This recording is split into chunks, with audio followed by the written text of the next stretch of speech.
नमस्ते है सम्पूर्ण साथीहरुमा। म चाहिँ अब खेततिर तोरी छर्नको लागि आएको हो। भर्खरै रोडाभेडर पनि ठेकान गरिसके मैले। अब केही बेरपछि आउने भन्नुभएको छ।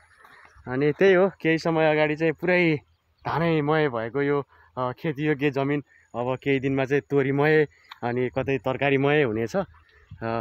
तपाईहरुकोतिर पनि पुरै तोरी छर्ने तयारी अथवा मकै गहुँहरु के लाउने तयारी गरिरहनु भएको होला। अब यो चाहिँ हाम्रो पूर्वी चितवन प्राप्ति नगरपालिका वडा नम्बर 3 को भनौँ न खेतीयोग्य जमिनहरुमा पर्दछ। अब दसैँ तिहार माने लगतै धेरै जस्तो खेतहरु चाहिँ लगभग धान भित्रिसकेको छ, हिउँदे बाली।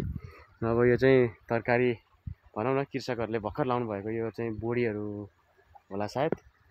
सरर चाहिँ अब यस्तो किसिमको छ।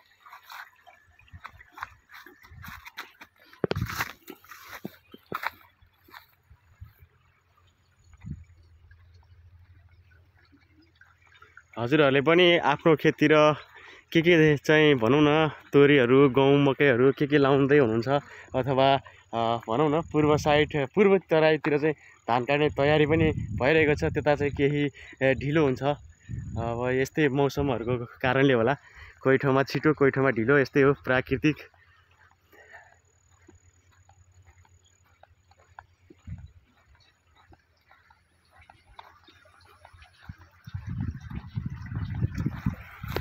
यहाँ चाहिँ सिँचाइको लागि कुलो हो यो।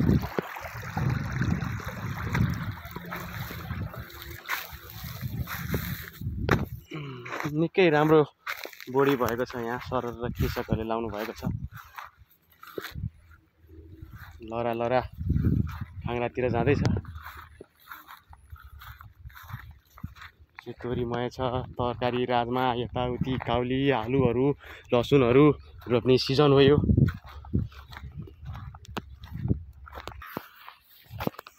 यहाँ चाहिँ केही समय अगाडि भेडीहरु लाउनु भएको रहेछ। त्यो एक दुई लट बेचिसक्नु भयो होला। अझै पनि फुल्ने र फल्ने क्रम चाहिँ जारी नै रहेछ यो भेडी। त्यही हो साथीहरु, हाम्रोतिर चाहिँ अब यस्तै भइरहेको छ। अब तपाईहरुकोतिर चाहिँ के कस्तो छ? अब त्यही हो, कृषकहरुको काम जहिले पनि भइरहेको हुन्छ। सिजन अनुसारको खेतीबाली लगाउनै परिहाल्यो भन्दै आजको यो भिडियोहरुबाट चाहिँ म छुट्टिन्छु। मेरो पनि अब एकछिनमा तोरी छर्ने काम हुन्छ। तोरी छर्दा एक्लैले अब खिच्ने कुरा आएन। बाइ बाइ साथीहरु।